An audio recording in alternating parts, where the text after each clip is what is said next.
Cool. Yeah,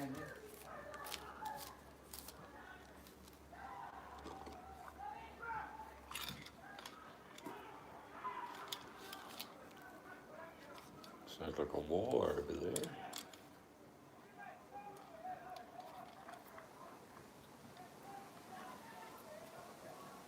You got a bit of a storm maybe.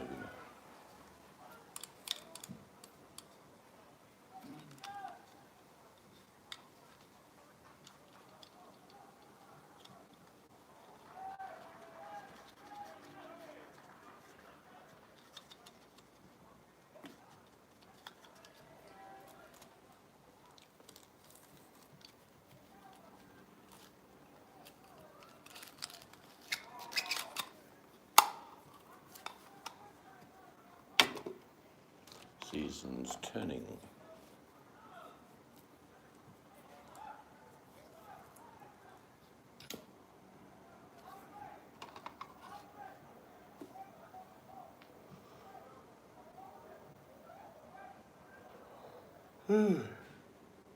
This any cool. I'll be putting a jumper on. that's cool.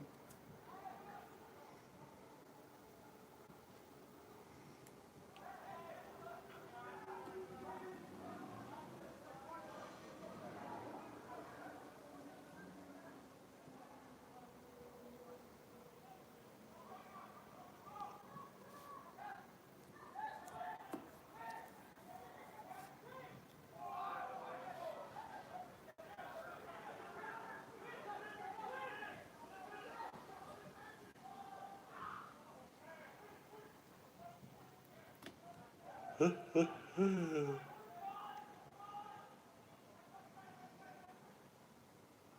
bit of rain there, but look at it. Why? Coming this way.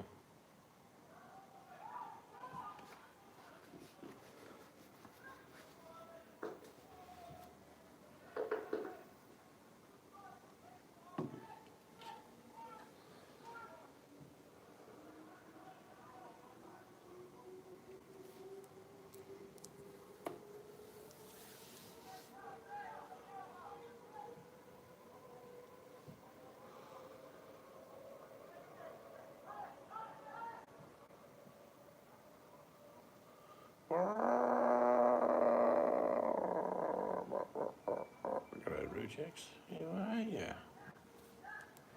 You old chicken? You old rooster?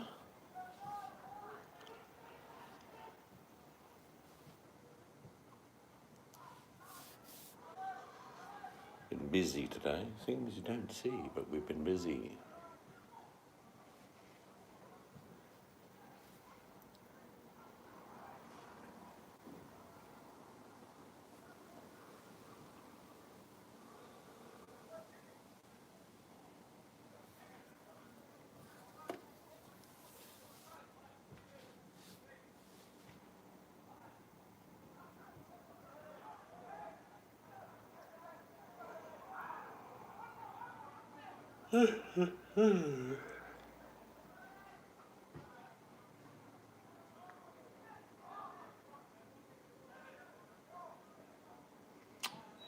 Four a.m. Oh. I sometimes get up at 5, between 5 and 6 every day, without a machine. At least it helps you.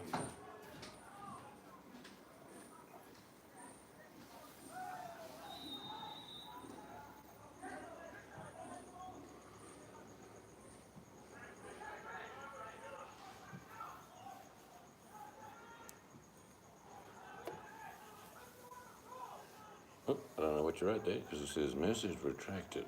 Must have been the lotto numbers.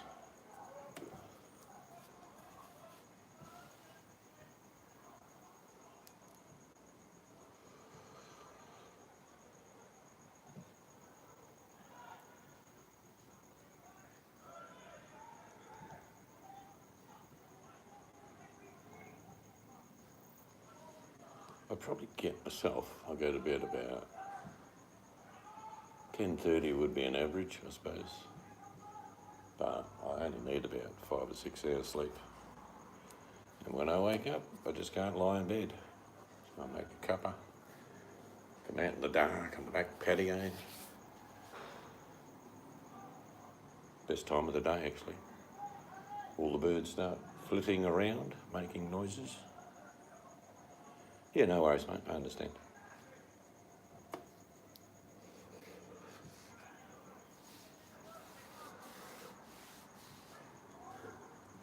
Did 3 coats. Might not be able to see it, I'll show you. No, I'm going to have to turn the light up, or you'll see bugger all.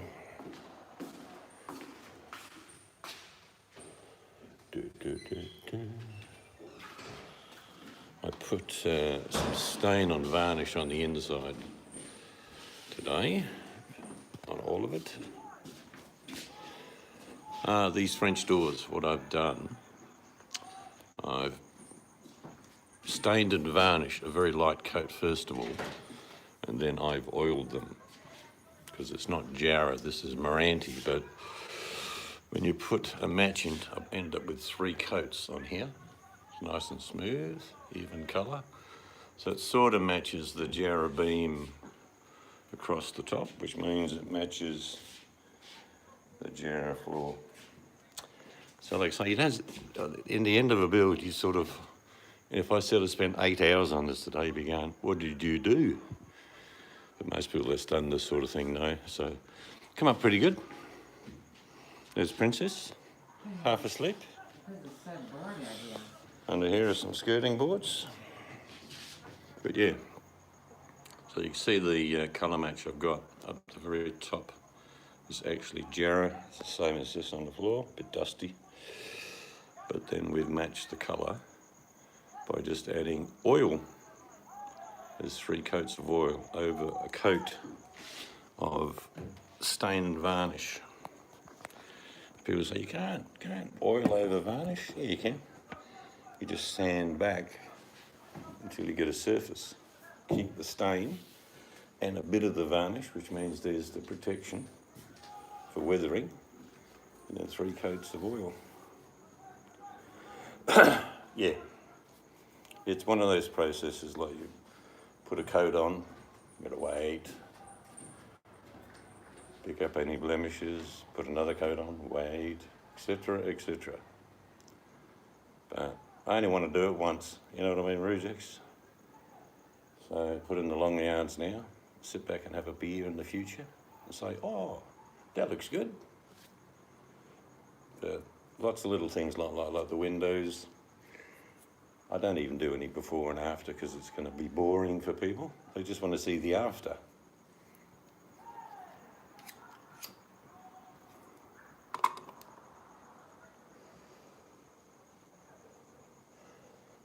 I've got all weekend. That's just the outside. I've got to do the inside tomorrow. I should get it done. I use the 220 sandpaper grit to finish. Gives you a nice sort of furniture type finish. Nice and smooth. So, what do you reckon, 8 hours I worked on that today, roughly. So I won't be that much on the inside because I'm a head start because I did the varnishing and staining on the doors of the frame. So I've just got to sand it tomorrow and then start oiling.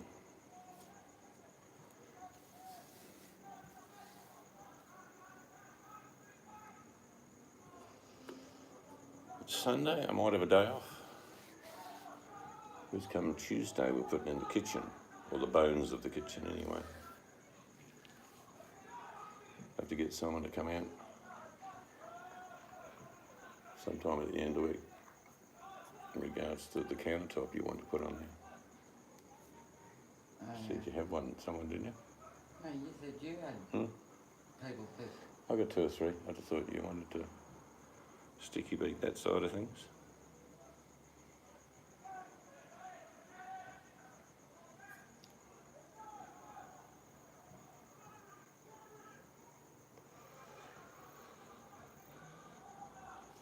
No, it's a sports ground, probably about 500 yards away. But it's a very still night, that's why you can hear them. They're training, there's all sorts of sports played there, like soccer, football, hockey. It's a big sporting ground. Well, not big, but fair size. So they train a lot during the week. Sometimes sounds like the Battle of Culloden.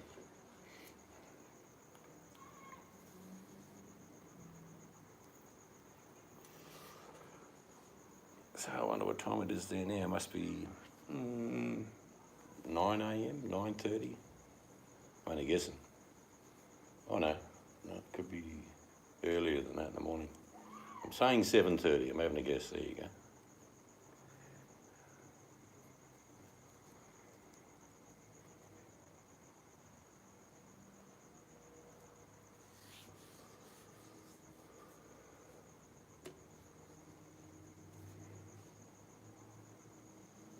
And the wife did the cooking tonight. She knew that I was exhausted. Very kind of her. Nothing like an a la carte meal at the end of the day. 4:23 a.m. Ooh, mountain time. Hello, Buttercup.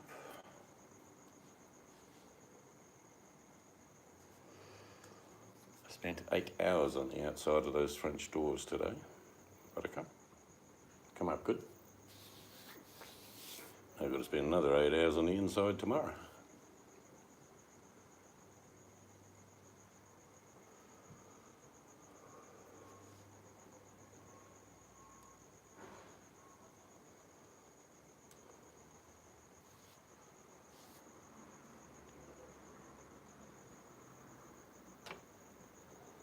But it's cool. Well, for us it's cool. It's 22 degrees, so it'll be jumper time shortly.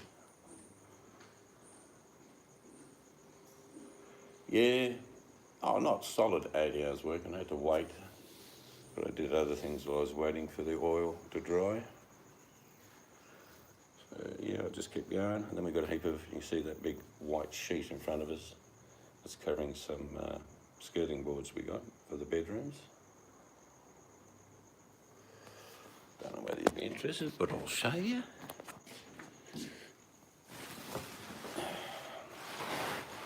They're about 6 inches. These are smaller than the ones that we're putting around. Oops. Maybe that's better. I think I had you on the side. Sorry about that. So they'll be going around the bedrooms. I just showed Rujix. This is where I spent all my time today. On the outside of these doors. On the inside, I've just stained and varnished. But on the outside, I sanded it all back. Smooth as a baby's bottom.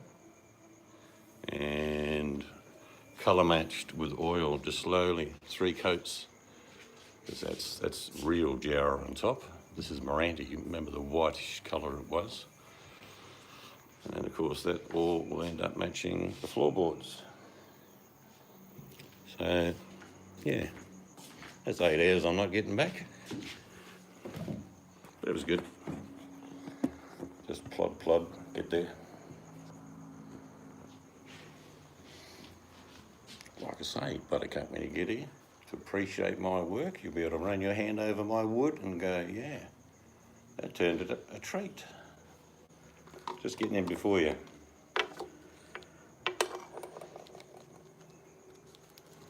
Now these are new skirting boards, but they're for the bedroom.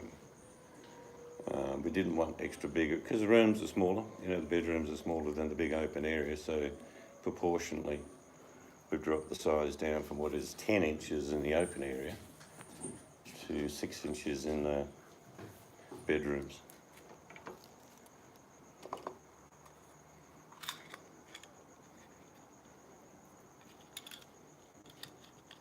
Maybe I should have done an 8-hour time-lapse video.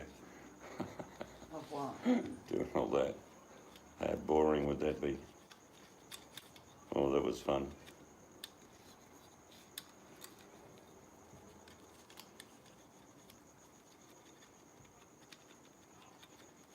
Yeah. I am cold actually. I say it's 22, and that's cool for us. That's why I went and got my dressing gown on. This temperature would be like a cold winter's day. because this was the top temperature, 22. It was nice, it's not bad, don't get me wrong. Particularly there's no wind blowing, so it's not chilly.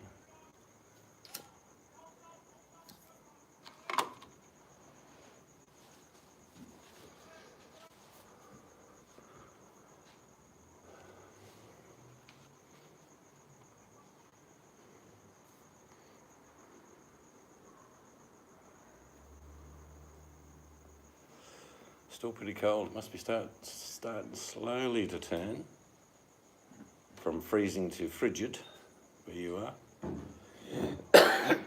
And then maybe a few mild days would be nice. Cut down the electricity and gas bill.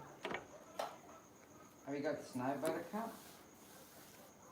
They can have snow this time of year, that's for sure. They are, but they've closed some in Australia. It's going to be probably the next couple of weeks if the spread keeps going, because it's spreading. They'll close all schools. That's what will happen. They closed some phone shops. Some what? A lady came back from Indonesia and worked in 3 different Vodafone shops across Perth, and they had to close all 3 shops, send all staff home and quarantine for 2 weeks or until she's tested to see if because she got sick, to see what she has. I'm pretty sure, I think we mentioned this before, that the quickest way that this virus will spread is from children. And luckily they're not going to be affected as badly, but they may bring it home to mum and dad and granddad and grandmum. So that's probably one of the reasons that the school closures will happen shortly. We're right about a month away from the start of cold and flu season here. Normally around about April, isn't it? That's when it normally starts. Yeah, one of the schools did close. Epping High School, Epping Boys School. 600 kids staying home. But there'll be more, without doubt.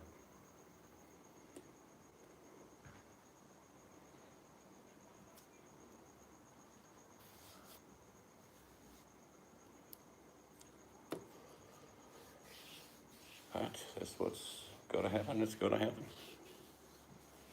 I'm sure what's happening in the UK. Are they thinking of closing schools there? I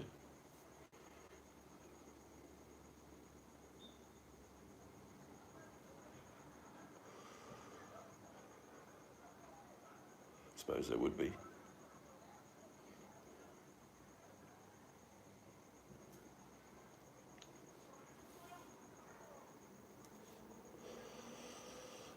No, it'll be in Russia for sure.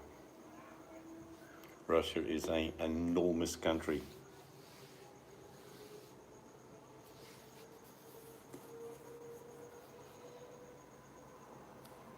Yeah, I just think it's unstoppable to the extent, maybe, if you just stay away from everything as best you can, your chances are better. But like I say, if the kids end up having it and they're asymptomatic, they don't get sick, they take it home to mum and dad. I think that's the thought process in closing schools. And I think it'll happen pretty shortly. Within a week, I think we'll know.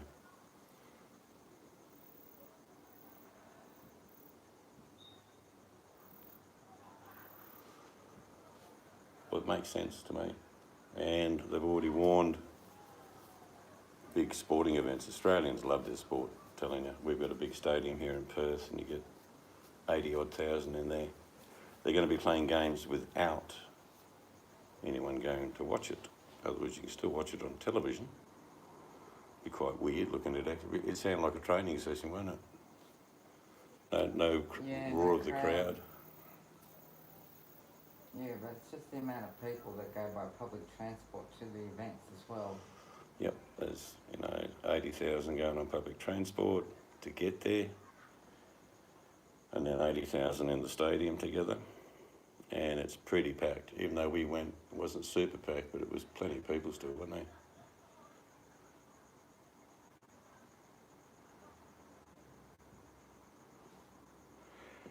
Yeah, that's why I think it's like the common cold. I think it's something that is so easily passed on. We're getting cases of people getting the virus and there's no known contact. And that will be the norm, I think, shortly.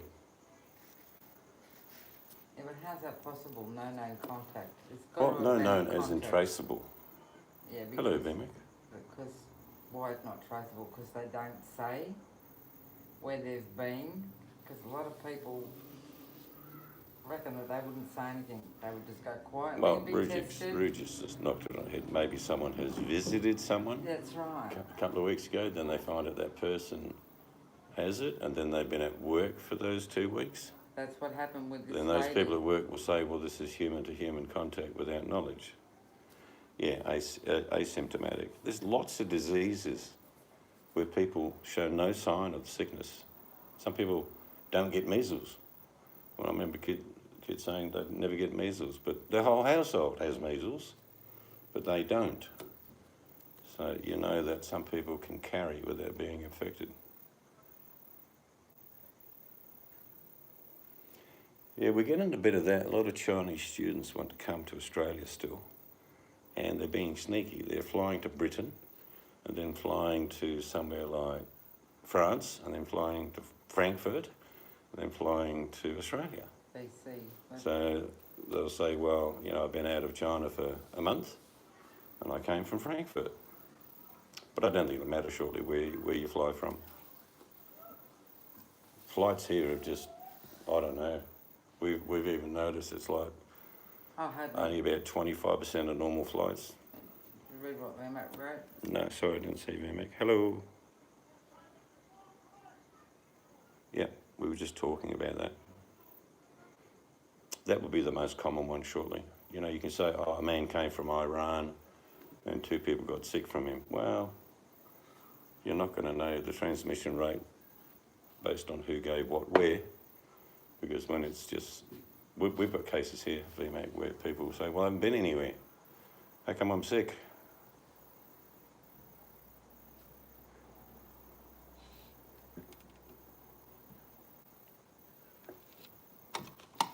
Well, Yeah. Well, why are you racist if you're not? No, she's being funny, tongue in cheek. We have no flights. You can't get to Iran or get from Iran to here. They ruled out a few days ago. Some of these countries, like I said before, a couple of weeks ago I said to you guys, if this gets into Indonesia, India, Pakistan, Bangladesh, where there are no medical facilities for thousands of people, the transmission rate will be just off the scale. I mean, here, there was a boys' school where someone fell ill with it. 600 boys are now at home. They're not going to school. There was a doctor in Sydney in Ryde Hospital. 45 people that worked around him are at home. That's how they're doing it here. Straight away, okay, go home. Don't leave your house. Basically like a house arrest, but you're your own jailer. And one of the idiots in Tasmania said, well, I'm not feeling sick, even though I've got the virus, and he went to the local supermarket. He's fine, but people are now getting sick. That's different to the one that got diagnosed and thought, well, I've got to go shopping. So went shopping. No, you don't have to go shopping to get food in Australia. You have it delivered. No, you were, I think you were having a nap. A lady ordered toilet paper. No, I know. I watched a bit of it. But 48 boxes she got. She marked the amount wrong and ended up with 48 boxes. And how many in a box of toilet roll? I don't know, 50 or more. But she's going Happy birthday. Yeah, Buttercup turned 29.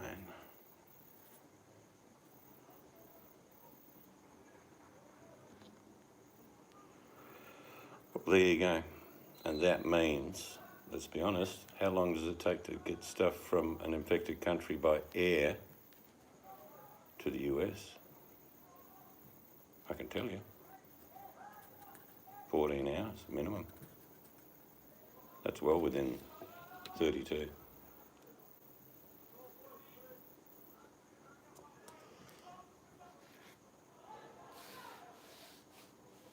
Yeah, that's right, Rejects. This guy who knew he had it.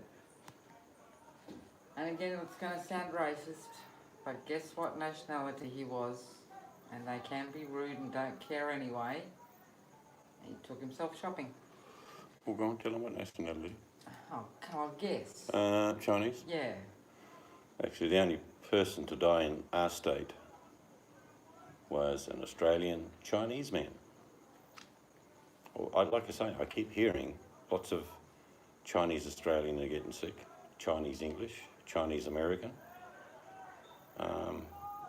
I still think there's something to do with genetics in this. Yeah, can happen. Like we've said before, the Aboriginals can't tolerate a lot of the Western stuff and it makes them sick. They get liver disease very easy. Aboriginals. Oh yeah, they can't handle sugar, alcohol. They don't have an enzyme in their liver. Their body can't even handle using deodorant. Right, well we know that. Yeah, well, yeah, but Well, they don't think they smell. I don't need to be a financial wizard, Buttercup. I think the word disastrous. I think I said to you a few days ago that you'll see the stock market go up and down like a yo-yo. Well, it's doing that. The up bit is hopefully people thinking positive and it's all going to be good, and then they read or hear the news. The implications are far more than short term because production's been reduced, obviously, everywhere. You're talking about people in fear. They don't spend any money. Our government is talking today about distributing $1 billion to the people. I know that sounds strange, but it worked before.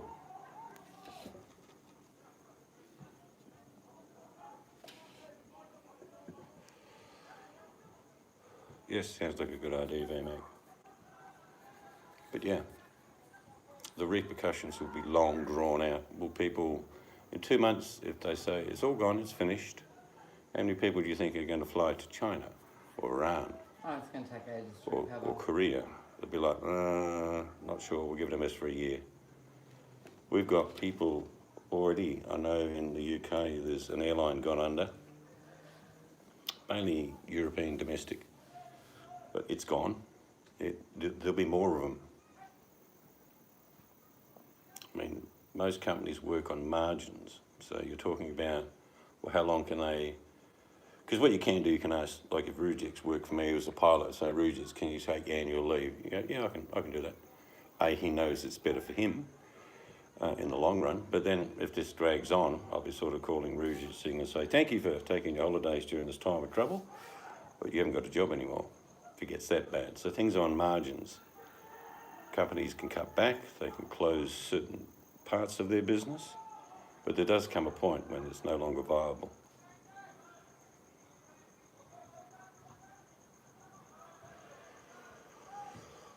I think the ferries are going to be interesting up through North America shortly too. Yeah, no, I don't think that'll happen, Buttercup. I'd vote for you though. Yeah. It'll be more. Australia has done it before. There'll be a stimulus package. And I mean, these figures might sound strange, but $3,000 or $4,000 will be in everyone's bank within a few weeks. The government understands that if people have extra money, they will spend it. And so these businesses that are suffering get people to spend the money with them. So instead of directly supporting business by giving them tax cuts, which mean nothing if you're not earning any money, if you give it to the people will spend it. Most Australian families got about $4,000 to $5,000 during the global financial crisis of 2008-9, where in America they bailed out the banks. That worked out well, didn't it?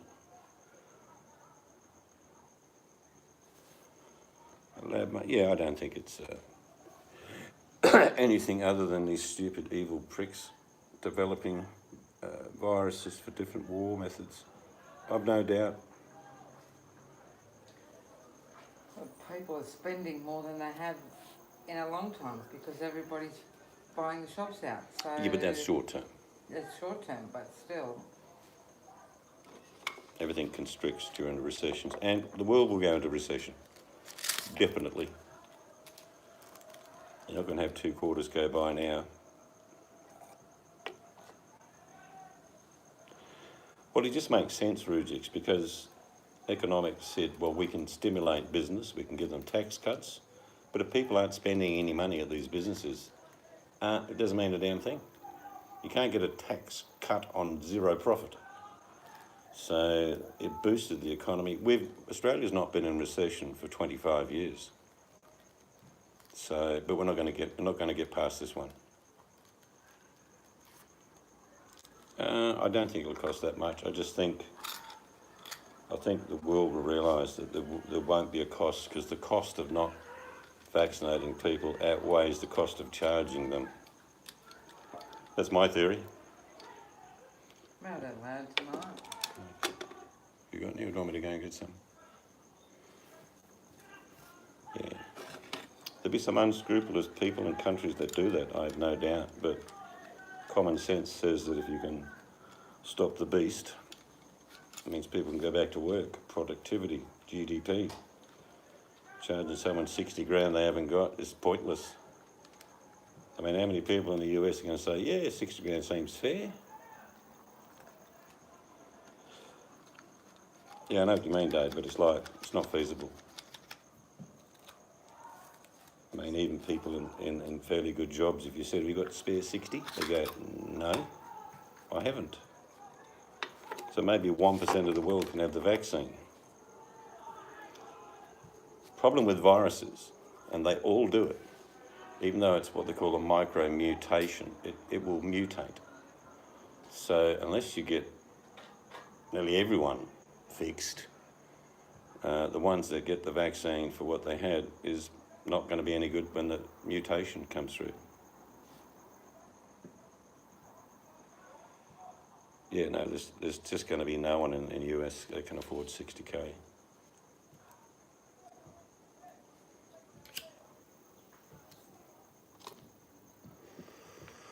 I reckon, Dave, people will be selling snake oil, saying this stuff will fix you. $50, bargain. Yeah, it'll be about a year before there's a vaccine. It's usually how long they take to develop one. Yeah, they're all being, Look, all the labs are being pushed to try and produce a vaccine. Yeah, who was it that said it was man-induced virus somewhere? There is a law, Wrangler Dave, that no one can have the patent on a pandemic cure. That's in the UN. If a pandemic occurs, basically, in other words, there's no profit. Can't stick your label and say, my name's Monsanto, I have the cure. $100,000 a dose. But you don't know Won't if work. there already is a vaccine. No, there won't be a vaccine yet. No, but who was it that wrote in the chat before, if it was taken from the bat and man-made? You don't know when they did that, and they could have been testing and they're hiding the fact they've got a vaccine already. They won't have. I don't know. The thing about vaccines, you need to understand the virus first, And they test don't it. really understand the virus yet. If you can produce a vaccine that stops it within somebody, but 2 weeks later that person then has it again, it means they never got rid of it, they've suppressed it. So you'll find there's a lot of areas. Yeah, but these days, who knows with what people do secretly? It's a methodical process, creating a vaccine. I've heard some doozies. Drink a bottle of cider vinegar, you'll be fixed. Or some religious people in India are saying, just simply pray and it will go away. Okay.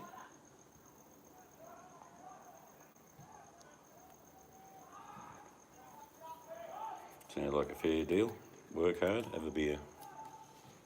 And a pizza?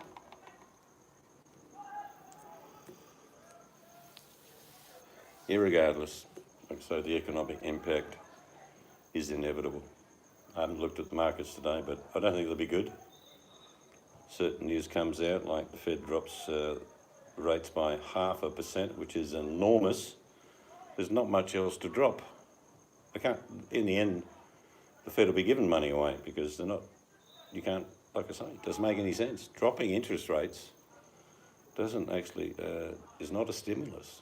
It's a band-aid effect for the problem.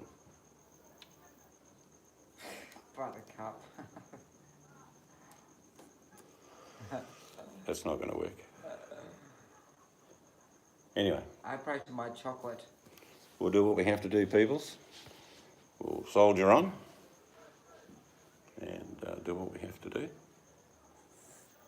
Somebody got tasered in the shopping centre yesterday through fighting over toilet paper. It was so funny. I mean, it's not funny, but it is funny. Yep, that's either a game or training occurring about half a mile away, roughly. But it's a very still night, so the voices carry.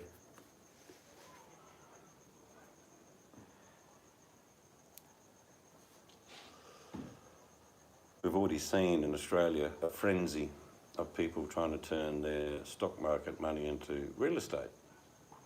And that's just safe haven stuff. Gold and silver haven't really gone up because it's not one of those times. Rejects. But it's much better to have gold or silver than money in the stock exchange. We'll vote you, Rejects, as leader of our caravan clan. Yeah, that'll solve all our problems, Rujix. Buy a van and get angry and fat. And wake up at 4 in the afternoon and call that breakfast. Oh, old Ringo might not know, Buttercup. That's what Elbow always says. Well, Ashua. yeah, and he's non-religious.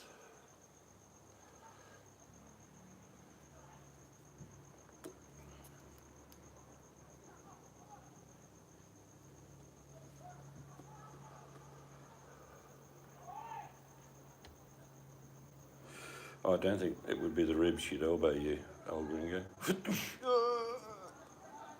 What'd you do that for, Buttercup? Whoa, whoa, whoa, oh, oh. I met my girl by the gasworks wall. Dirty old town, dirty old town. Yes, I think you'd be soprano. Good old song, that was the Progues, I think, off memory. Dirty old town.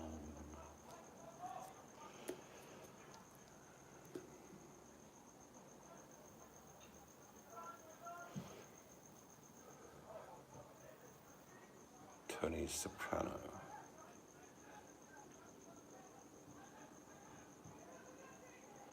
Nothing, the banks, that's where the banks get screwed, Buttercup. When society collapses, the banks will try and take as much as they can. But the banks already hold a lot of mortgaged houses that have gone under. There's a secret market that the banks tell no one because they don't want everyone to know how bad it is. And this is before our bushfires, or before the world economy shaking, and certainly before this virus. It's a triple whammy. Australia will go into recession, and so will the rest of the world. How bad will it get? Well, I'm looking on the bright side.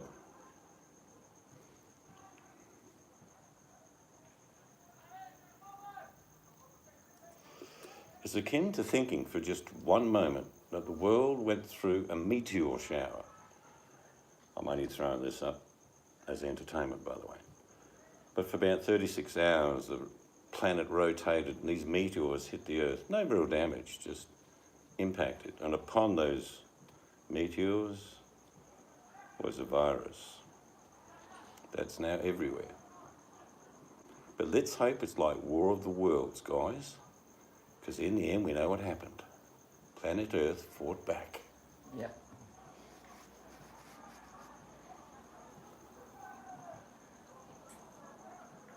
Right.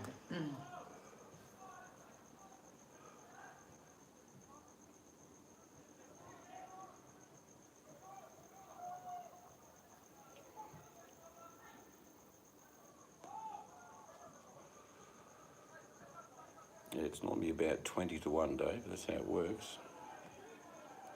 They can turn your dollar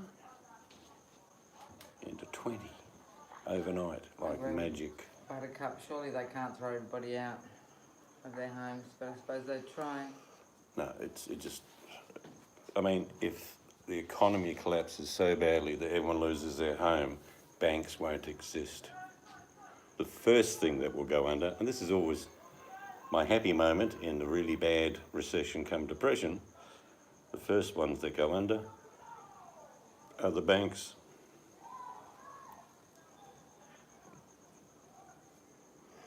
Because if the wheels of society are not spinning, they don't exist.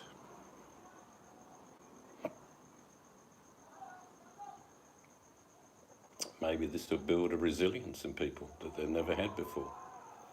Be resourceful. Be mend and make do type people instead of buy and dispose.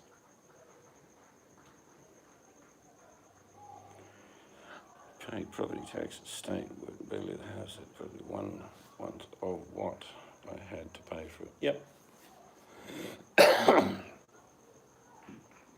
I think our property tax is about $4 and a bit grand a year. Includes sewage, land rates, all sorts of other things, rubbish.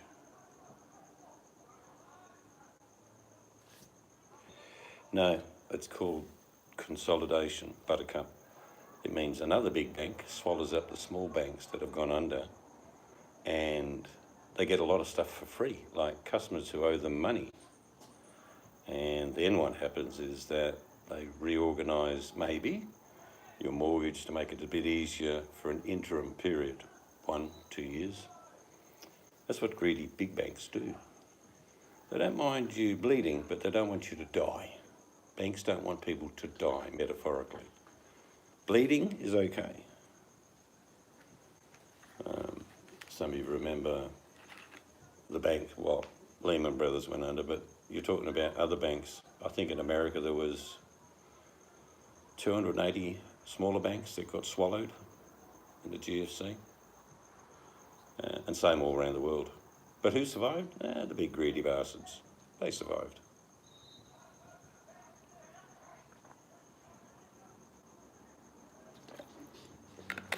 But I hope you guys, wherever you are, take note of what's going to happen in Australia in the next few weeks.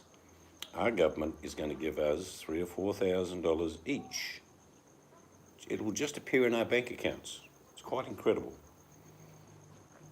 And that means we'll spend it. So a lot of companies will get the benefit.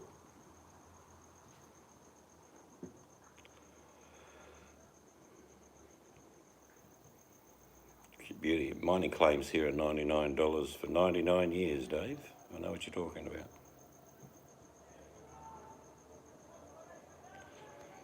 They still exist. I can go and get a mining claim.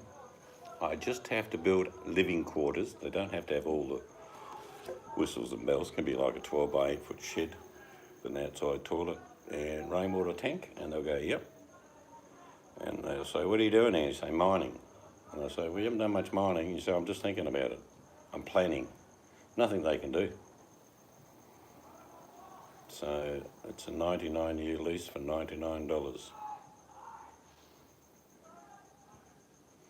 It is. That's what it is, Buttercup. It's a case of like, most people are good people and they work and they save and they try and get ahead in life. But they don't want you to get too far ahead. So every now and then they take basically your 401k or your superannuation. They take half of it through a crisis like we're going through now, and they say, oh, that's really bad, it's unlucky for you. And you say, well, I took half my superannuation and 401k, so can I only pay half my mortgage? They go, oh, nah, it doesn't work that way.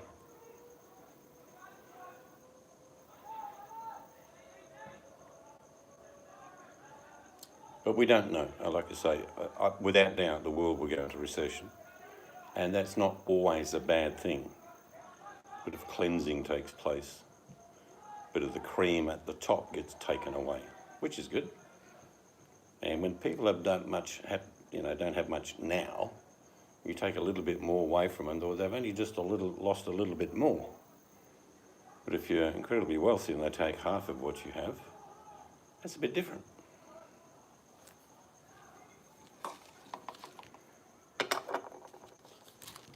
But real estate in the last 2 weeks gone berserk here. People are flooding out of the markets into hard, tangible products. Real estate. Yeah, well, no, it's a bit more than the street. Like I say, about 500 yards, but Yeah, it's not across the street. It's because it's a still night. It's loud. They are loud tonight.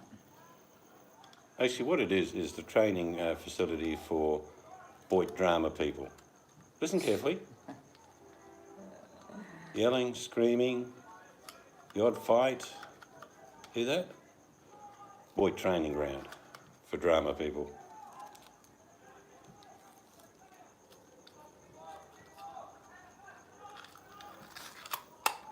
It is actually, Yeah. tonight's quite cool, Dave, and maybe a tinkle of rain, not sure. That's why I put a tarp over my architraves. It's actually cloudy, but it's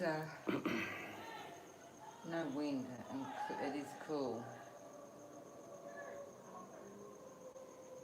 Yeah, it's the same thing though, isn't it, Dave? Snowflake convention.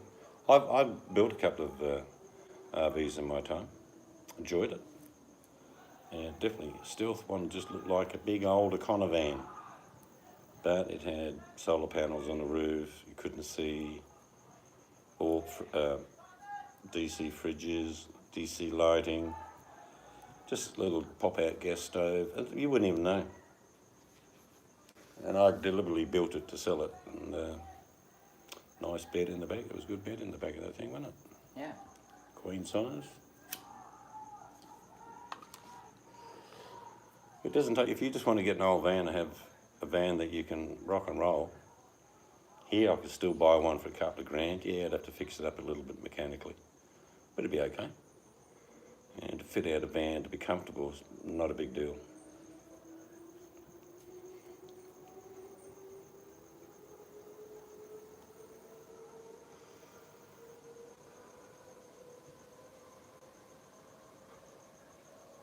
It sounds like a little sprinkle, is it? No, just a bit of wind has just picked up.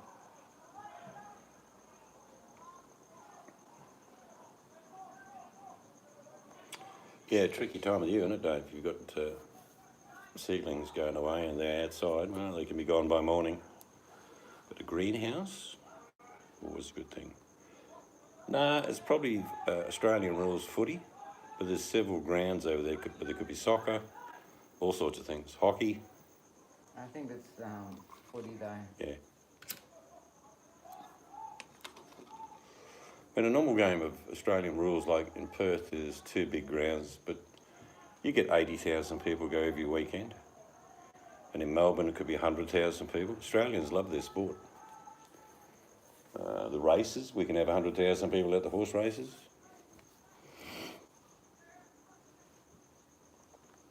Yeah, even tiny homes aren't that.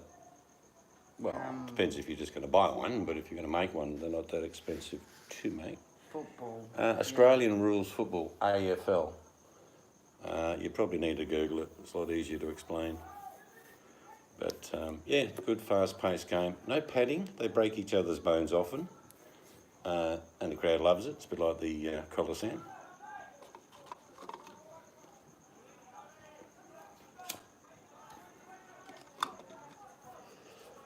Yep, I played for a number of years. They only tents tonight. It really does sound like one of the drama rooms in Boit, though, doesn't it? A lot of screaming and carrying on.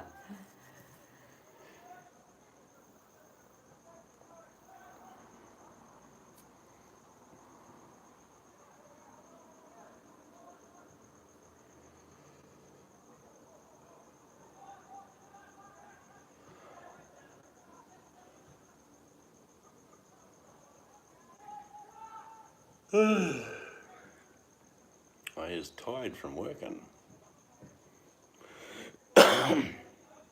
No, not soccer. Just Google 3 letters, AFL. AFL? Yeah, it's nothing And like you'll soccer. see the footy.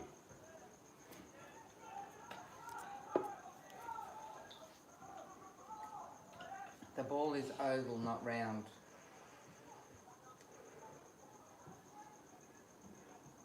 Yeah, I'm pretty sure that's what the training was for anyway, old gringo. For battle.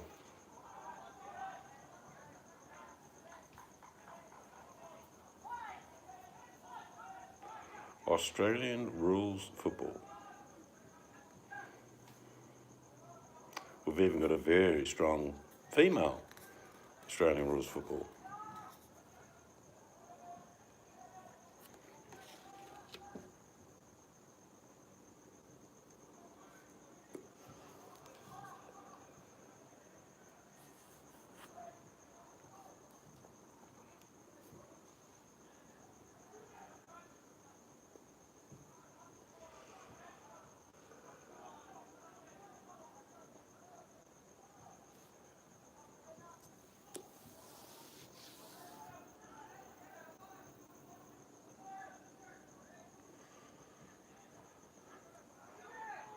Well, okay. Open up a YouTube page, Dave, and I will guide you. Tell me when you've done that, and I'll give you the easy one.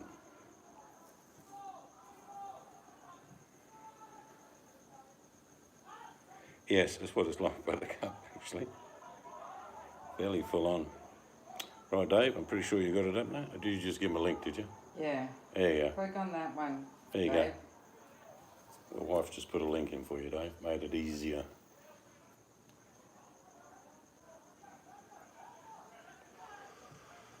Okay. Yeah, it's a good game. I played it for years. It's tough, but that's probably the attraction to it.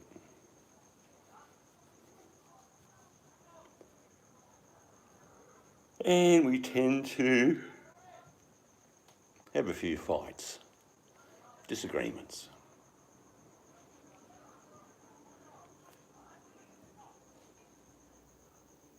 I had a couple click on it just to see all the many shorts now. Yeah. Hurling or hurling? I know what hurling is, but the Irish play Gaelic football, which is a cross between soccer and Australian rules football, and we compete against them annually. It is. It can be rough, Dave.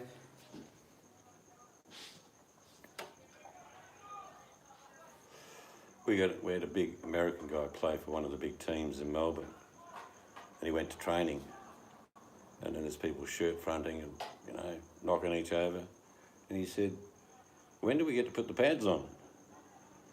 And he hasn't lived that down since, because we don't wear pads in Australian football. He thought there'd be helmets, just like gridiron, and they said, "Nah, mate." What's the other one? Rugby. Mm-hmm. That can be pretty brutal too.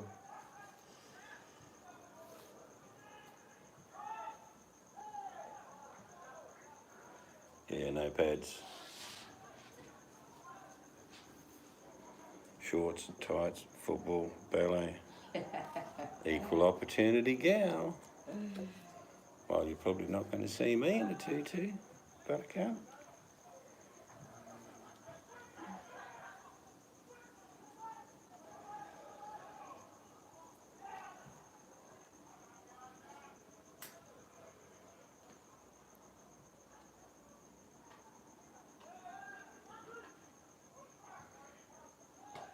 I have to clean that fan up maybe on the weekend too.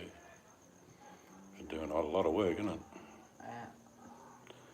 Tiptoe through the tulips with Oh me. God, Tiny Tim. Yes, I knew it would be horrifying, Dave. But if you told people about it, they would probably question you more than I. What do you mean you've been watching Seeds in a tutu? What sort of guy are you, Dave?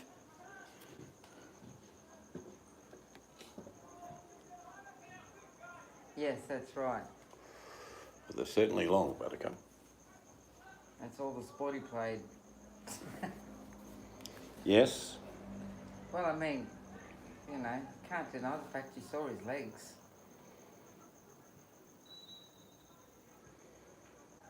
Yeah, I'm a country boy at heart.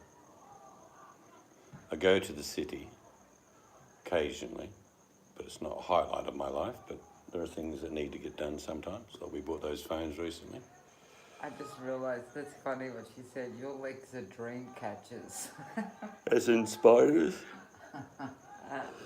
Oh dear. Do you want to share a beer? Yeah, Right, that's a good one, Buttercup. Oh, do you want to take this up? There, that's why I put them there for you. Okay. There he's walking past Buttercup. Watch his legs. There he goes. Ooh. I'll tell him to wear shorter shorts. I'll get him shorter shorts for you, Buttercup.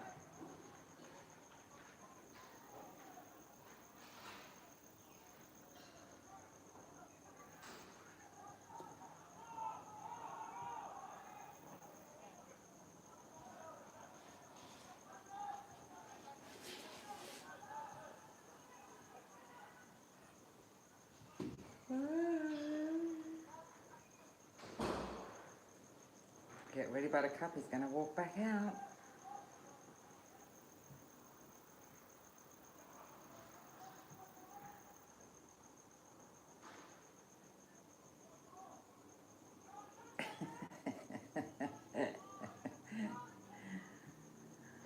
Oh dear.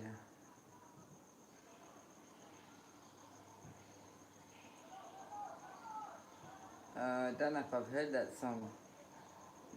Gringo? Let me read it again. A Lone Small Cowboy. Is that an actual song? I haven't heard that one.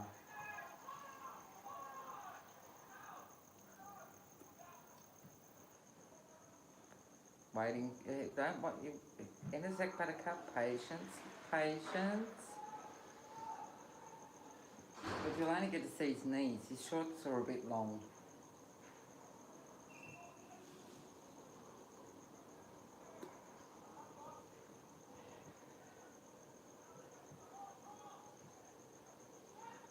Oh, you write songs, do you, Dave?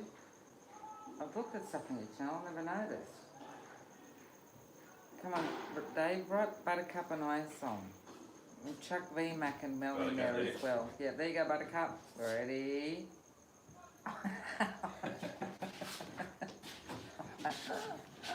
Dirty old town. Oh my God. Dirty old town. Wrangler Dave writes songs, so the lyrics at least. So I just said to him he could write a song for me, Buttercup, V, Mac and Mel, and Danny G. Sounds good. Put us women in there, Wrangler. That'll be a challenge for you. You grape smuggler. Gosh, I wasn't showing me grapes. Buttercup painted. Yeah, right. You do get the benefit. Mind you, you still get old. When you play sport, you do build up muscle memory. Now, that doesn't come cheaply. In other words, there's lots of work you put into when you play sport. I think that helps you later on in life, but doesn't stop the arthritis and other bits and pieces that get a bit hard over the years. So, yeah, but I don't think it hurts. So I always encourage kids to play sport.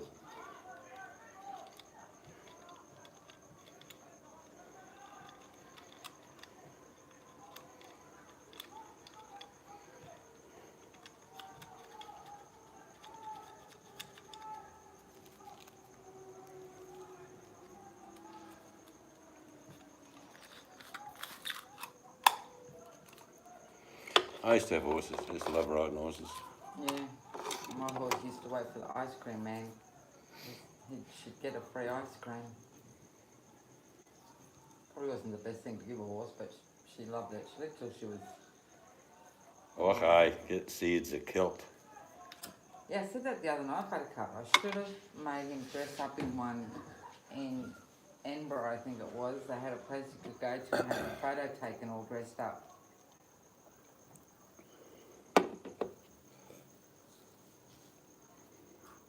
I'll just wrap the painting sheet round him, make that a quilt. A quilt. Kilt. A kilt. I'm going to wear a damn kilt now. What clan are you from?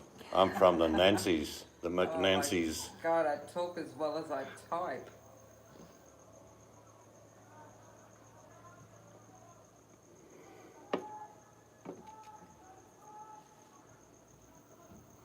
Yeah, that'd be handy, Dave. I do think because it's drying everywhere around the planet, there could be some doozy bushfires in the northern hemisphere this year.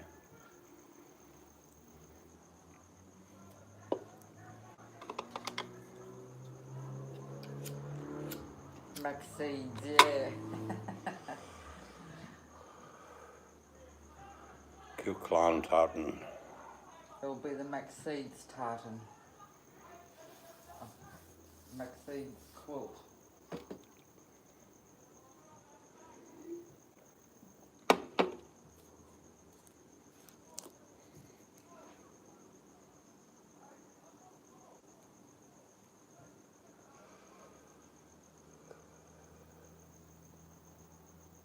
Yeah, what is the time? They normally finish shortly if they're training. 8:15. I think around 8:30 they finish. Yeah. And then silence will befall the land.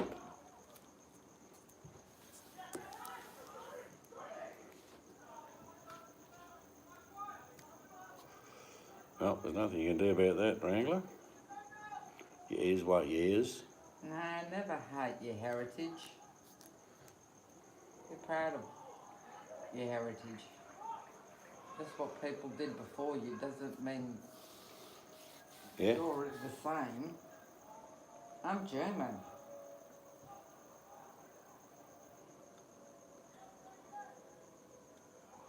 I have gypsy in me.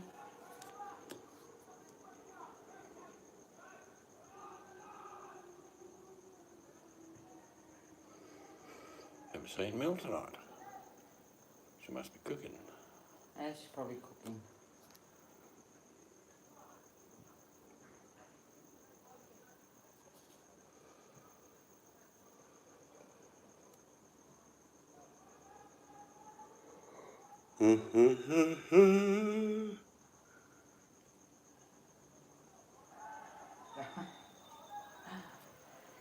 Yes.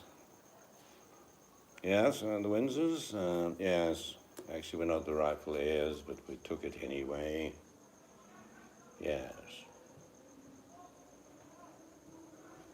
Don't know whether I'll spend the summer at Windsor, or maybe a little retreat in Scotland. Must be such a decision-making problem. Bounce Your Boobies, the patriotic song. Sounds fair enough to me.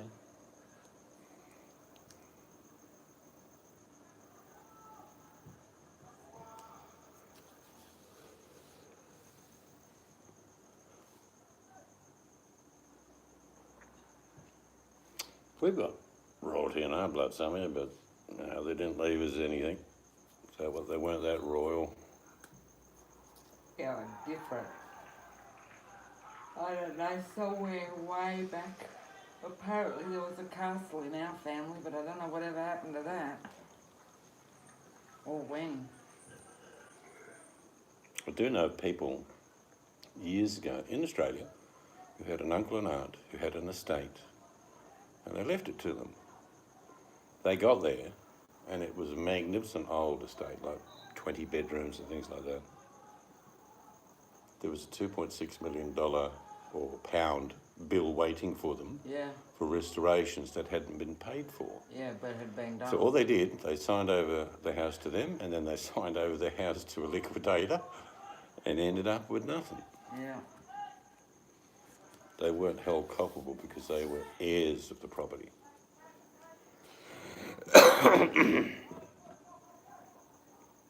Sir Robert Bruce and Queen Mary Scots.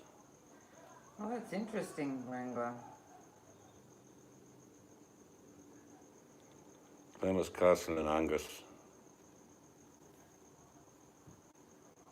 Yes.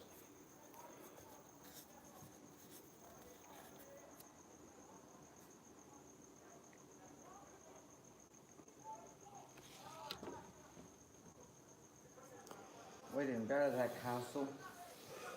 Oh, you'd never get to see all of them. There's so many I'd of have to them. live in Scotland or England for a year just to see all the castles, I reckon. I would do that. There's plenty of old Anglo-Saxon castles that are just rubble, but they still call it a castle.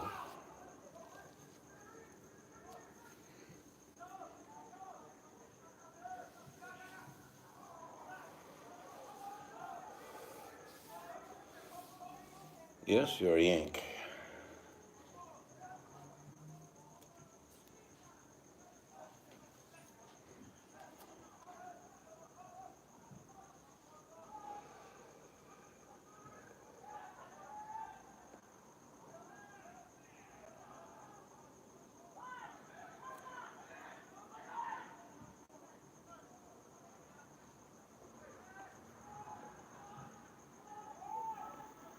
Yes, we are.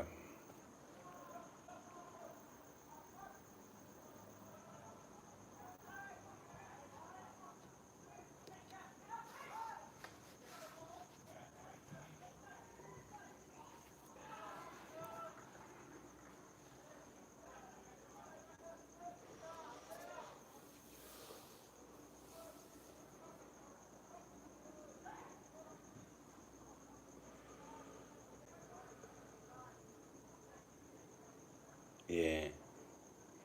That didn't go too well. The Jacobites were wild and rugged, my sort of people. Well, they were sort of different because Yes. they supported a cause for a prince whose father was still alive and he should have been the one that was going for the monarchy.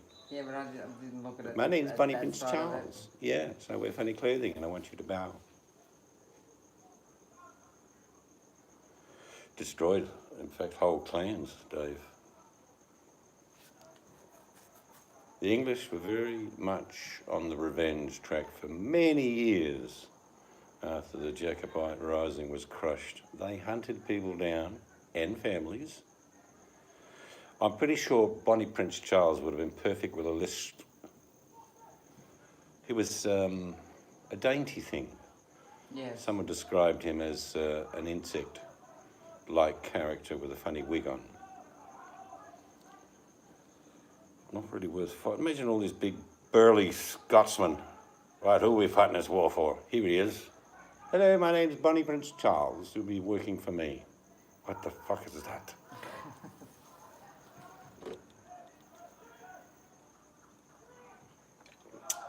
Off memory, because he was secured in France with his father for most of the time.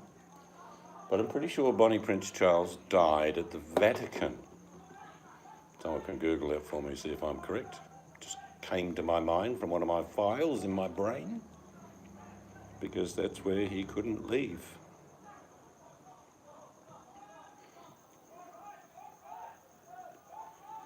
I used to always think, who was the mad one? Mad King George, wasn't it, Buttercup? Yeah. He was funny. He was really crazy.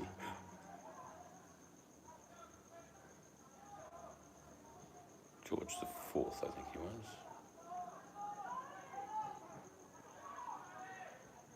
Mind you, Americans took on what they call English heritage lineage, because you'll have many Americans called Robert Dean Jr. And then he'll have a son called Robert Dean Jr. It's a bit like King George III, King George IV.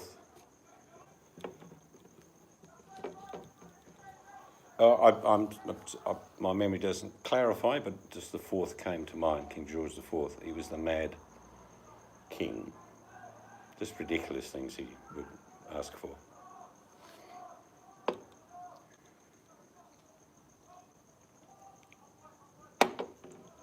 But this, like I say, I mean, if you want to put royalty into today's standards, let's throw the names around. The royals are no longer respected as the royals, but movie stars are. Do you know what I mean? Carlos V. Carlos Quinto V. Charles V of Spain. Mexicans seem to name. They do, don't they? Carlos. George III. Okay, I stand corrected. I know I was close.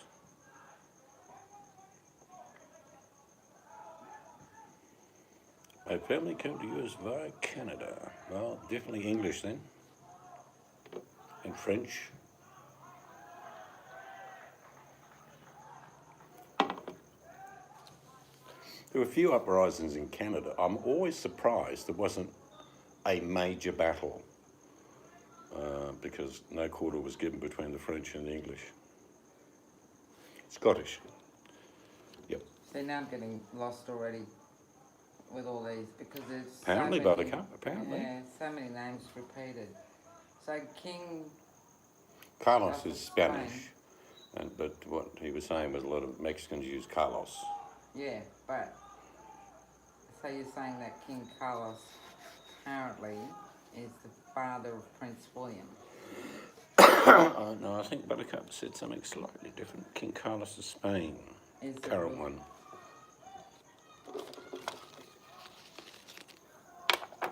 My Diane. Hello, Diane. I'm King Carlos. Come here. I will give you a son.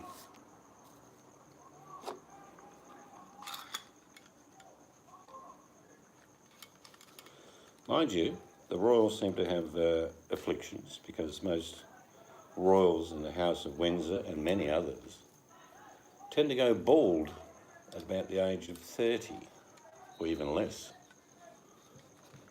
Yes, it's Inbreeding, possibly.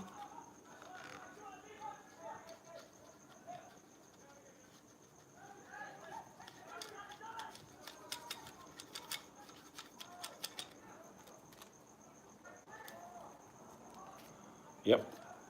I've still got mine. It's thinning. I'll put my hand up. It's thinning. But there's plenty of people I know that don't have any. Gone. well, Here. Juan Carlos. Ding. Just hear that spaghetti western music. What's your name? yeah, My name is Juan Carlos. You might know my brother. He's two Carlos.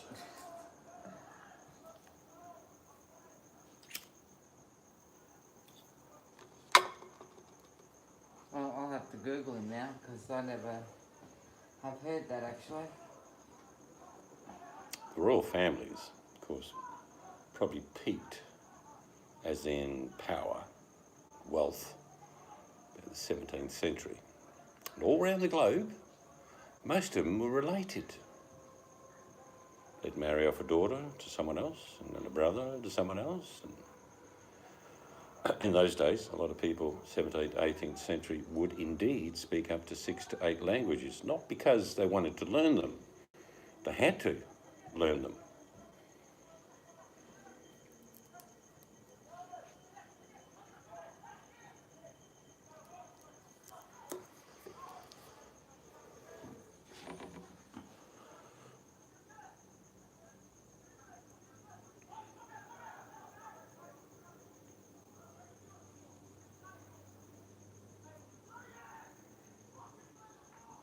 Someone Oh, swore. Did you hear that?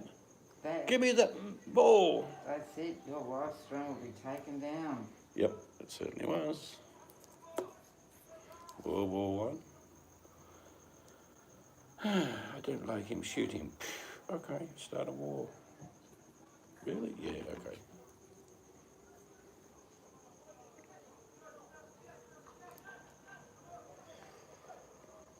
I think it was probably the middle of the 20th century where royalty became secondary to people with money. There was always an entwinement of rich people and royals, but now the rich people rule the world. Not the royals, they're just emblems. You know, have corgis and ravens.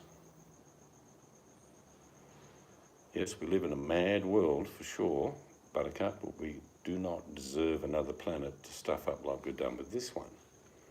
We don't deserve to go interplanetary. Imagine what destruction we could cause throughout the universe, because it would be inevitable.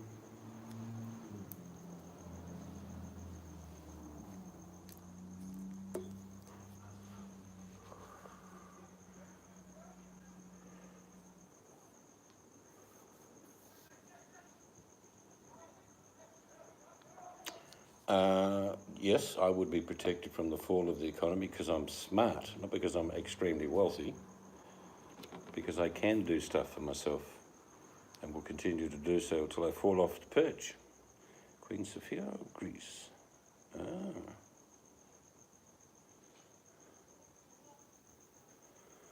There was heaps of them. I mean, the names, I know all of them, but I can't, but there's lots of nasty people in amongst them. And they still own the planet.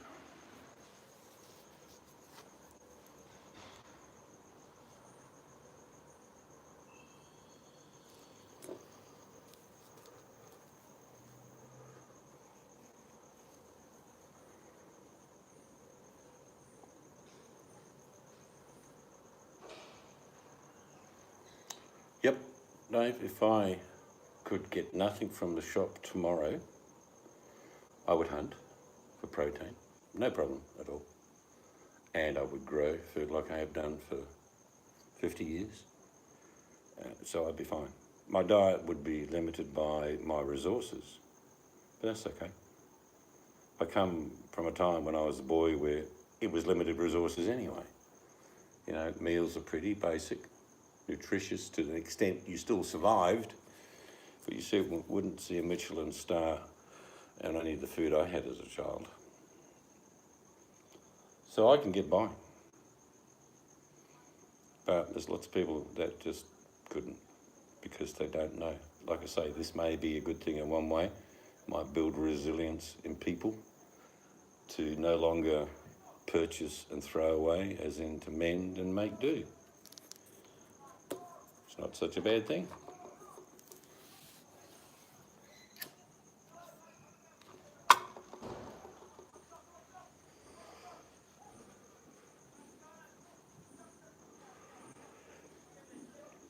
Because without being rude to lots of people, but it's true, lots of people are just damn lazy.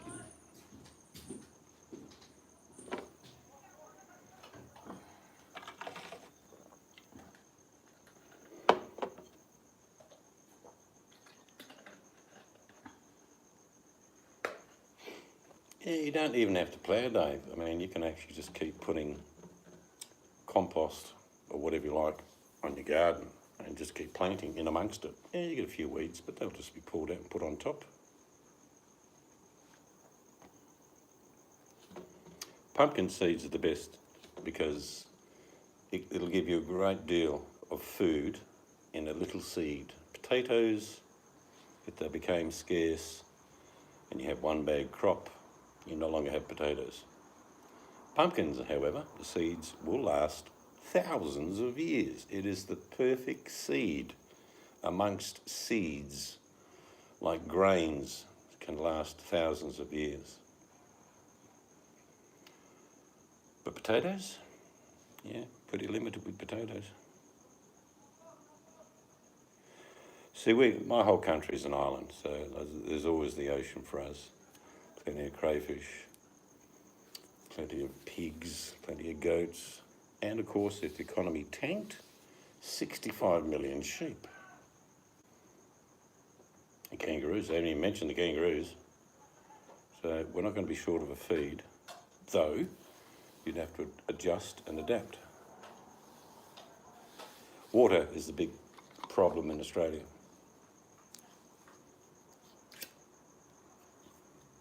Yeah, you meant freshwater. We're surrounded by sea. Yep. We've got sea everywhere, but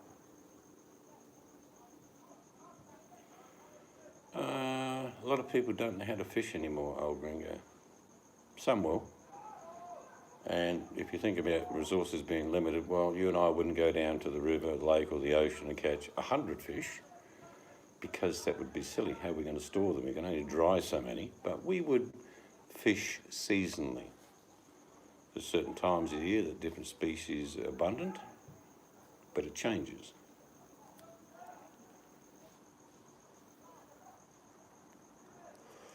Seeds are probably the best investment in any time of strife because it's the old adage, you can pick from a garden in 6 weeks. In 12 weeks, you've got a good harvest, and at 16 weeks, you've got a mass ton of food. And you can pickle, and you can brine, and yeah.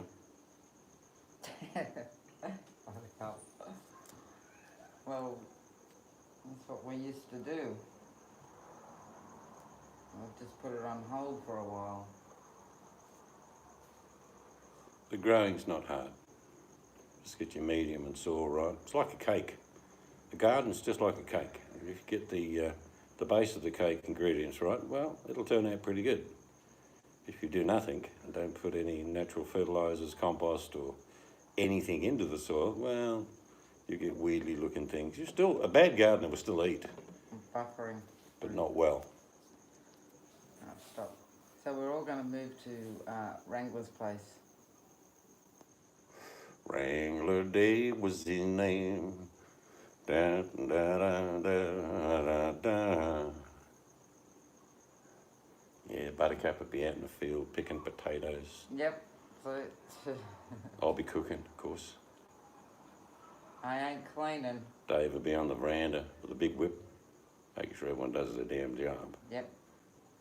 Snap. You win, Buttercup. Yep.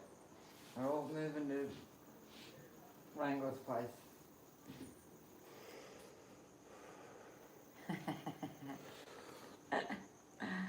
It's all right, Dave. I'll just walk up to you like in the movie Crocodile Dundee, and I'll get my fingers like this.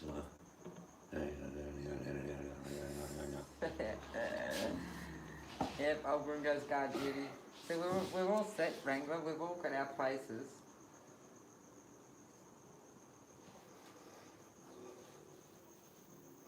See, there's a huge difference between surviving and thriving. In other words, even in bad times, if you can keep moving forward and produce better crops and better preserved food, naturally preserved foods, well, you're moving forward. There you go. Bush tricks don't work on them. You have to work something else out. I'll just bring out my knife and say, Dave, you call that a knife? Dave, you would want me. Trust me. I have knowledge far more powerful than any weapon.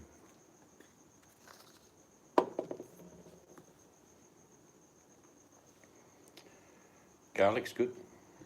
Part of the old medicines. Garlic, ginger, onions, any of the allium family, they're good for you. Chili, circulation. Do you know how, this is one of the ironies. And there was a guy that did this for 6 months. He just went bush. He was a type 2 diabetic, overweight, had previous knowledge about fishing and hunting, so he was about 40. It was about 6 months later, he was a lot leaner, but he ate well. He ate moose, everything, you name it, he would eat it. And he'd fish and, pick wild foods. But his type 2 diabetes disappeared.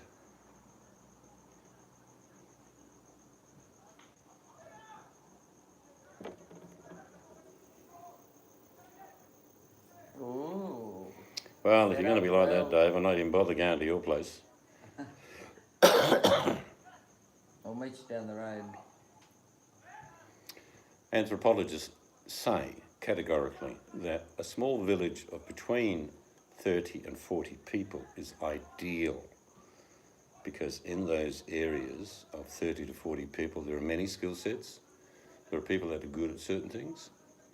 If you're lucky enough in the future, one of them happens to be a vet or a dentist, you'll be set for life. But what I'm saying is that you can never do any of this alone. Having beer, bunkers and bullets without people means you will survive until you get a toothache, the sepsis creeps in, and then many years later people come across your cachet of food and go, oh, beauty, windfall. Because without a group of people, surviving is near impossible. Well, so he's got his community. Yeah. That's how it used to be, family all around, wasn't it? Yeah, when I was a kid, we'd all go to someone's farm and help, and then we'd be in someone else's place on the next weekend and help, and then they come around your place and help. No money ever changed hands. There was always a big feed at the end of a working day. 4,000 acres. That would be called a backyard in Australia. We've got farms that have got 1 million acres.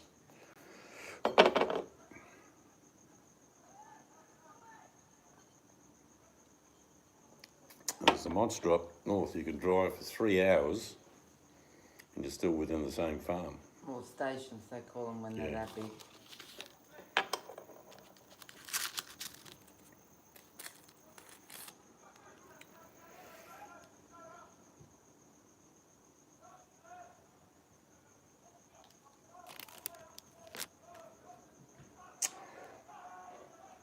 Some of the most interesting stories from World War II, old gringo, you might recall in 1992, I think was the last Japanese soldier caught through one of the islands through the Philippines.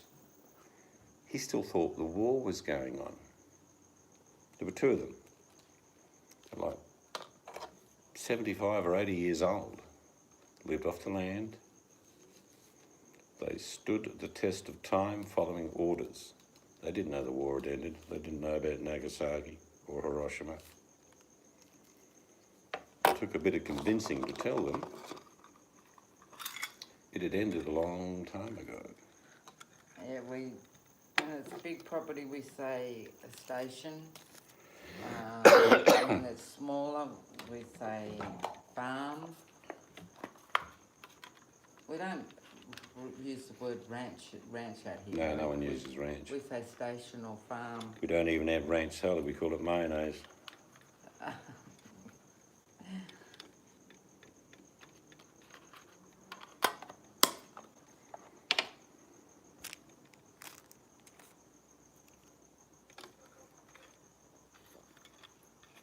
But I do think that whatever happens in the next few months, hopefully people will understand the need for knowledge.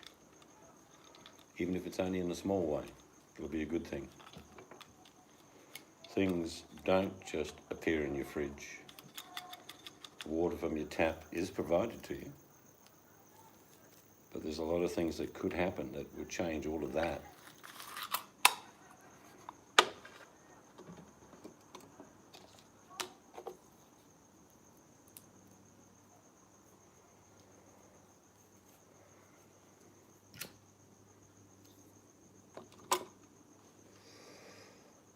There's some big ranches in America, isn't there? Like we have big stations. It's like, I mean, a lot of Americans will get angry with me. Sorry, you were saying about big stations? Like there's some big stations. Like there's big ranches in America. Same I thing, just don't- different name. Yeah, they wouldn't be a million acres though. They'd be big, but a lot of Americans would get upset if what I was saying was untrue. You might be able to argue with me, but it was true. The Spanish flu actually was never the Spanish flu. It was started in places like Philadelphia and Maryland and spread all around the world. It coincided with World War One and certain towns having the disease, Spanish flu, as it's called, but it might as well be called the Philadelphia flu. And then they went to training sessions, different parts of the world, and if you read it up, you'll find out how many Americans died through the Spanish flu. It was horrendous. And that was in America. And that's where they believe it actually started from. The only reason it's called the Spanish flu, this might sound a bit strange. In Spain, they were a very open country. They would tell the truth. They said, we have lost 150,000 people, and now it was 2 million people. They told the world, where the world was just saying, oh, we've got a few sick people. So they named it the Spanish flu because they told the damn truth. But it actually originated in the US.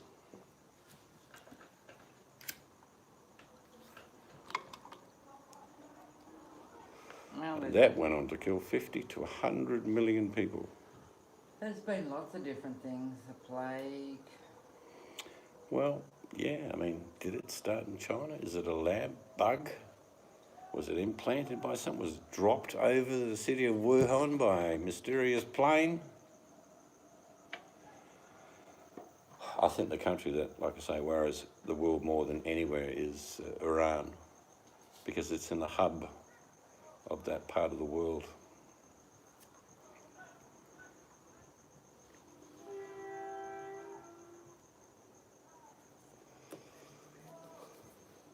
I still think we're going to hear, after it's said and done, maybe a couple of years, that this virus has targeted genomes in Asiatic people. I could be wrong, but it just seems so obvious to me that most of the people that have fallen off the perch are Asians.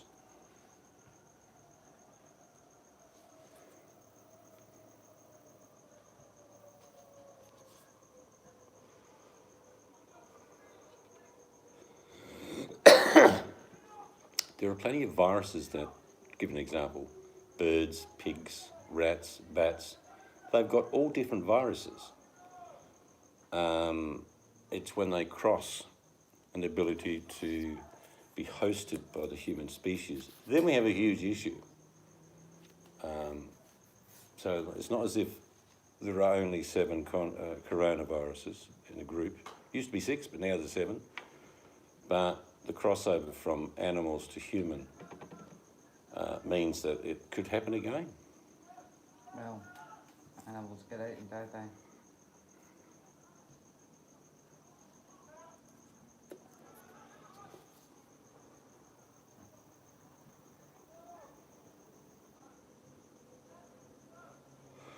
Bats a big one. Bats can actually be attacked by mosquitoes. Mosquitoes can carry the virus from the bat to humans.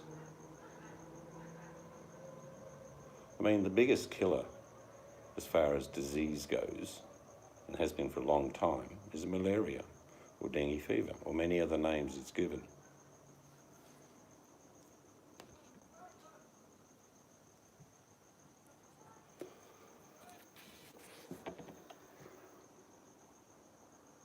Anyway, let's look on the bright side. Let's say this is going to be, and I'm being optimistic, let's say a year from now, things are better. That would be a good optimist. Doesn't mean I'm a pessimist about what's happening. I just don't know what's happening. But let's say in a year's time, things are starting to get better.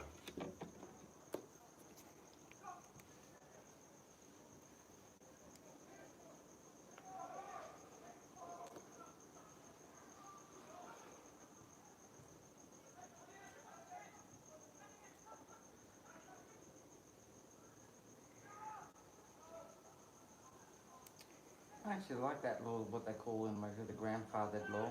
A lot of commercial things are grandfathered in. Like you might have a lease, but it's been grandfathered into the family. Yeah, but Australia's, that's not really an Australian thing, it's more an American thing, being grandfathered into something. Well, you hear it all the time, but it's not just an American thing.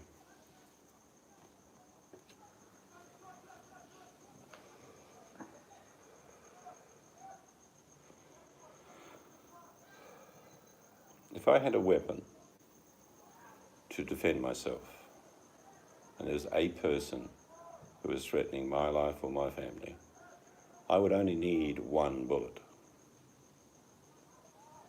Because I don't like to see animals suffer. Would I go that far? Absolutely. If my family was under threat, all the rules are off the table. But if someone was hungry and obviously in distress and came to my property, I'd feed them. I'd teach them how to grow. And then I'd point them into a direction where there is some land, fertile, for you to replicate it. That's the difference. Wouldn't just shoot him because he's emancipated and hungry, and because that could be me.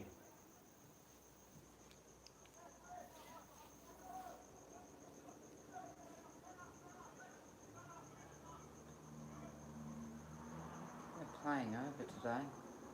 Maybe, I don't know.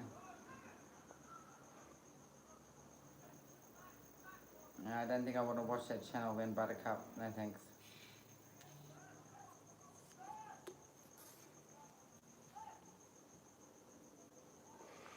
And if it turned into chaos, I wouldn't own a rifle or a weapon like that at all. It'd be a crossbow. Because the only sound you'd hear is, that's it.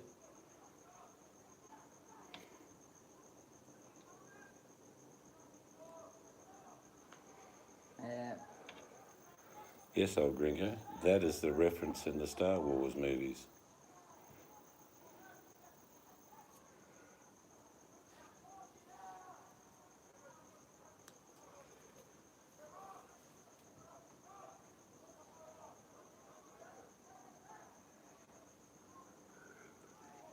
Think about it. Vroom. Red one. Vroom. Green one.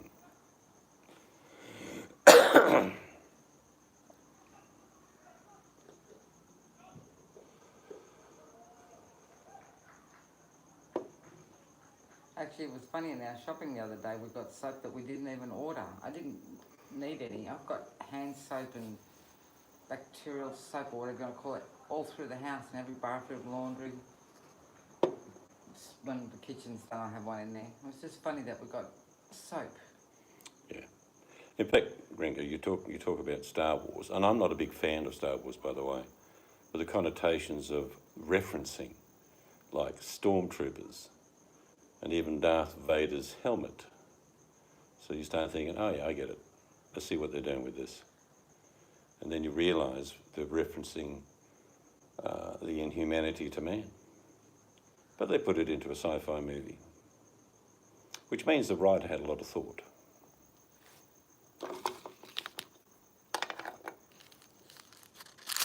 So on your property, Wrangler, what wild animals are there? They have the feral rabbits. They're 9 feet tall. Got 3 eyes. You always aim for the middle one. Yep, that's it, Gringo. The frailty of human nature.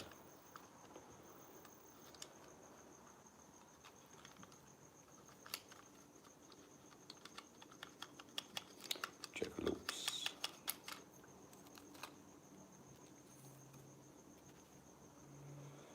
Yeah, you get big rabbits. I mean, I remember as a kid in the UK, my jeez, they were big, those hares. Mountain lion, brown bear, black bear. The lynx I is think the I'd nice eat looking all of cat. them. I would eat all of them except the lynx, I don't think, Why? Why couldn't you eat a lynx? because they eat lots of dead animals. But so do the others. Bears catch fresh food. They kill it and eat it. Well, I reckon, Lynxes are scavengers. I reckon bear meat's not that nice. So you wouldn't eat a hyena either then? No. Give me a water buffalo and a kebab any day. It's dress up day on another channel, by the way. No one's playing. Dress up day. Oh, today me and Mystic are dressing up as Australians. What's this you speak of, Buttercup?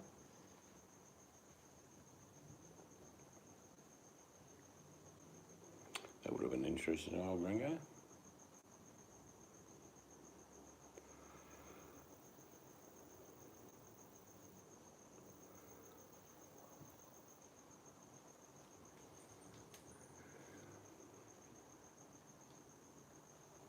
Two big male kangaroos will fight over herds of females, and you'll often find a dead kangaroo because they will bite, scratch, whatever they have to do.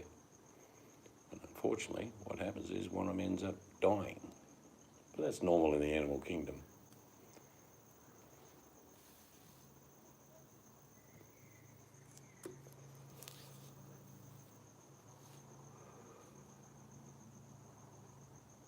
You can, yeah. Mind you, don't have to make raw jerky, old Gringo, because we have about 65 million at any given time of the year, so you don't need to dry it. Just go and catch it. Actually, I've tried a few different jerkies. I don't like it. I don't like jerky. My son does. Well, it depends what you put in with it too, because when you're curing it before you dry it, you can add whatever flavour you damn well please. There's in You one can of get the hot and spicy jerky if you want it. yeah, they sell it in one of the shopping centres. There's a whole stand that just sells different jerky. Oh, Gringo, I think that's called bintong. Pretty sure it's B-I-N-T-O-N-G, bintong, South African jerky. Could be wrong. That sounds like Been wrong before. that sounds. Oh, that's bintang. That's a beer in Bali. Bintong.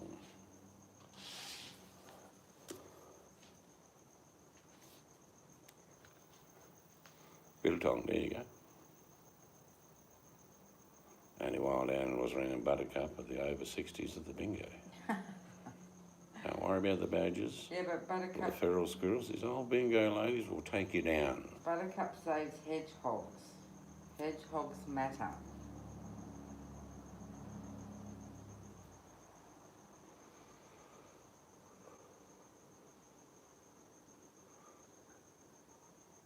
I have to have a can. Oh, Wow. yeah, that's not going to stop them killing you. Just take the canines out.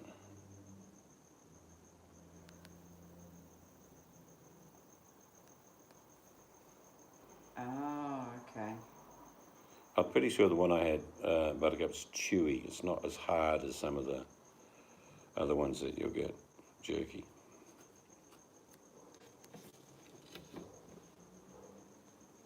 Yes, because you are the saviour of the hedgehog, Buttercup. We've made you. Hedgehogs, hear me strong. We've made you the leader of the hedgehog clan.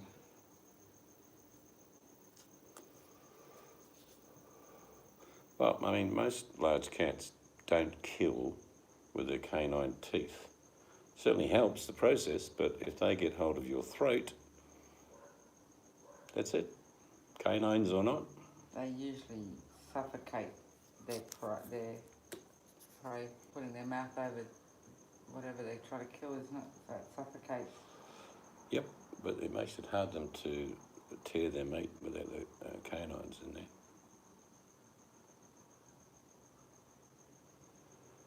Warrior army of hedgehogs led by Buttercup comes to the hill.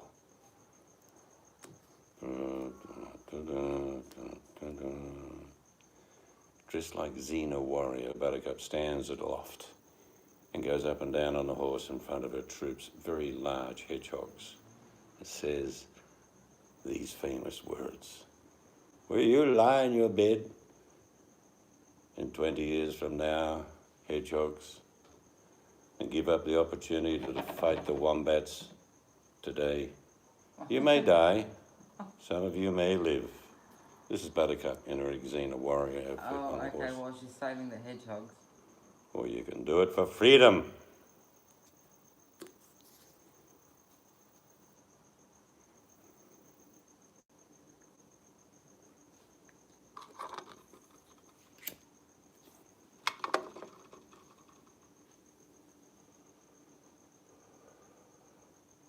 They're funny little animals, actually, hedgehogs. They're cute. Mm. When you watch, Google them on YouTube and see the baby ones.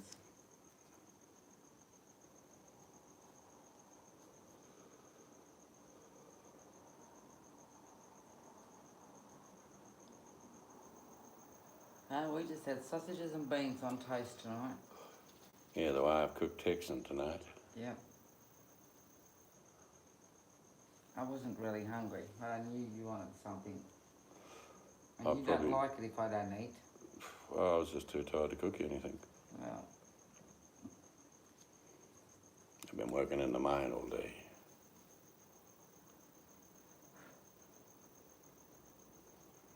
I must be going to bed shortly. What time did I go to bed last night? It was early, wasn't it? Not And I- 9:30, 10, something like that. Oh, earlier than that. Well, hopefully we'll sleep well tonight. Probably wake up stiff as a board. Yeah, I suppose her plane would be rougher because she's so big, Wrangler. Excuse me. We watch a few other channels that have people that have got pets like that, or that Kamana, big ears. Yeah, that makes sense. Butterflies look like a pair of big ears. That one we watched that has foxes. But he's got them, that one channel, he studies them as well. Yep. Yeah, I think all animals need a right to live. There is natural extinction, occurs all the time. But there are new species as well that are discovered every day. I think scientists know of about 250,000 different types of insect species, but they say that they don't know about the other 500,000. Oh, they finished practicing. It's fallen silent on the field of dreams.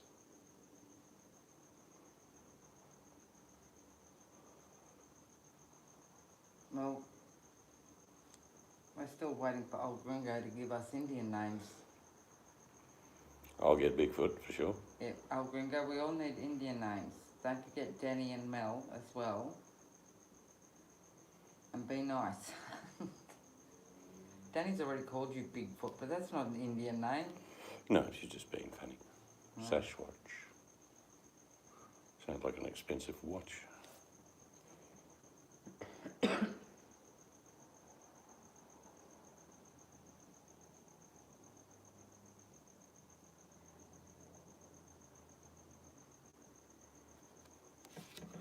Yeah, it was the same in Australia. The Aboriginals didn't have a name for a horse.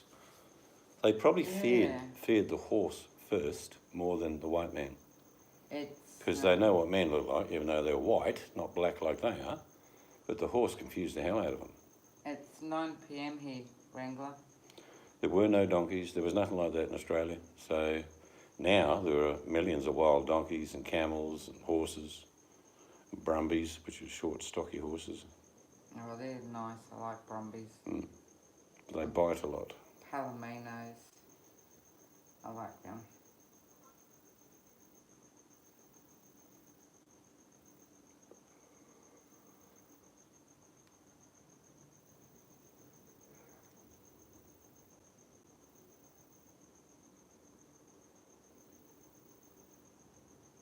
So Buttercup's got her name. Buttercup is Hedgehog.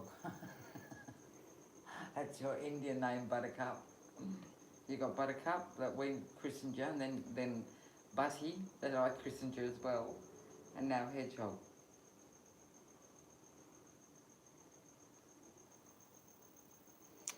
I'll do it one night. I'll go through a list of Aboriginal. There's 862 tribes in Australia, and they all have similar names for similar things, but they do vary, obviously because of distance. But I'll do that one night. I'll explain some of the things in Aboriginal language that we call common items today. Oh, the horse, because didn't have a name for it. I don't know if you've seen the Mongolian people. They have this tiniest little horses. Yeah. Stocky little legs, and they're like half the size of a horse or less. But man, they're tough.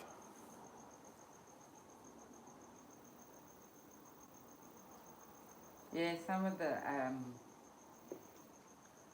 Aboriginal, native Aussie. Some of the Aboriginal music is good actually.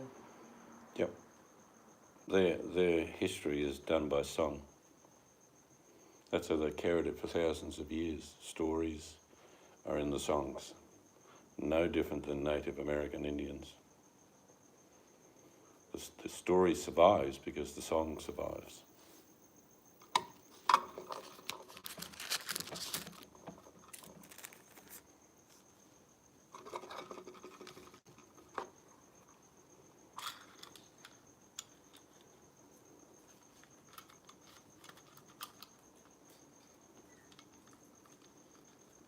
Yeah, and they've got their own accent really when you think about it, obviously. Yeah. Actually, there is, to a degree, it's called caste. In other words, you're half caste, quarter caste, eighth caste, etc. But they do tend to keep tribes. Yeah, the Aboriginals just left their, like all other ancient races, left their drawings on cave walls or on mountain or cliff sides. Yeah. Sacred places. Yeah, they It's like the rituals did drawings. for men and women vary for different tribes, but they can be quite brutal.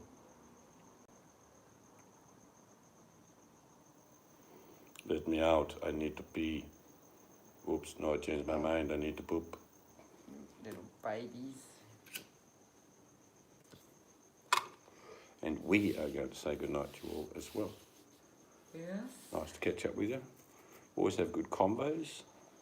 Enjoy the stories. Okay, Storytelling. our little Hiawatha Buttercup Butty Hedgehog. You've got a long Indian name, Buttercup. Buttered bum with hedgehog legs. Comes from the clouds. Have a good day, people, wherever you are. Hope you enjoyed. I'm knackered because I've been working all day and I'm going to go to bed early. So good to catch up with you, and we'll see you next time.